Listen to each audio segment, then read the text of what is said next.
James Corrigan, exceptional performance in the semifinals of the steeplechase. Like just you have the opportunity to be at a championship level. Already, like just how significant, how meaningful is this? It's super big. This is my first national meet that I've been able to at least attend, much less qualify for in track. So it's a big deal for me.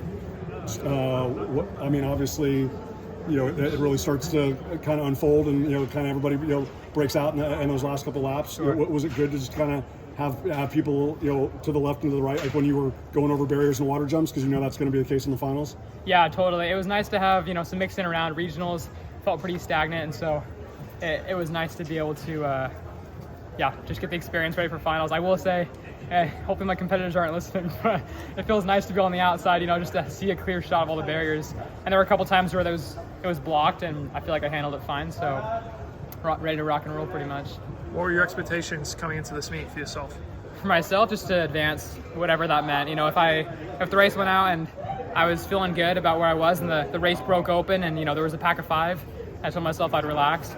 But looking up at the jumbotron was helpful, and I couldn't help but think, this might be a close race just because of how many people there were still with 1,000 meters, 800, 600 to go. So I realized that with about 400 to go, I needed to make a significant move to at least secure my spot and be okay, instead of tempting fate there.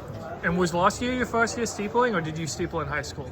No, I was terrified of hurdles in high school. I told myself I'd never be a hurdler. It was more of a joke because that didn't make sense to hurdle in college, but I didn't know about the steeplechase. So last year was my first opportunity, and it was rough, but I've been able to see a marked improvement this year for sure. So how'd you get into the event? Why'd you take it up? My coaches definitely encouraged me to do it. They said I had potential in it, even though I'd never run it, and I myself was terrified of it, but they pushed me to try it, and I tried it a couple times, and I think the big push for me to try it again this year was just the unknown factor. I told myself that if I was just going to end up doing, 2 steeple races every year, I was like, that seems like a waste. I may as well just do it completely and then see if I like it or not. So what was the potential they saw in you that they thought you'd be a good steepler? Man, I don't know, but hopefully it's paying off right now, and they think it's happening. Kenny said, I need an heir apparent. James Corrigan's the guy, right? Yeah, no, I definitely drew a lot of inspiration from Kenny too. I think that was a big factor that I saw him do so well, and he left, and so we don't have anybody in the NCAA to rep BYU at that level. So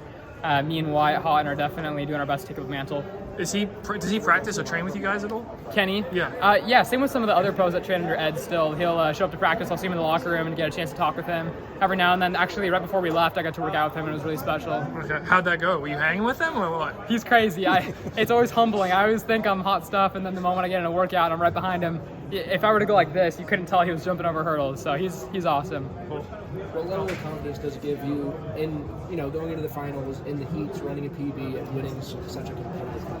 Yeah, it gives me a ton of confidence. I'm not gonna lie, it's a hard mindset in the prelims because you both want to be relaxed, but at the same time, this could be your last race. And so, in the middle of it, I definitely was fighting those two sides where I was like, okay, chill, and I was like, wait, there's 10 guys right behind me. I was like, I gotta go. And so I think it gave me a lot of confidence. As you get closer to the last laps, you don't think it's going to break open, and then all of a sudden it does. And then I found myself at the front, and I was like, oh, okay. It always ends up well. I got to keep remembering that. So. All right. Thanks, Joe. Thank you. Thanks so much.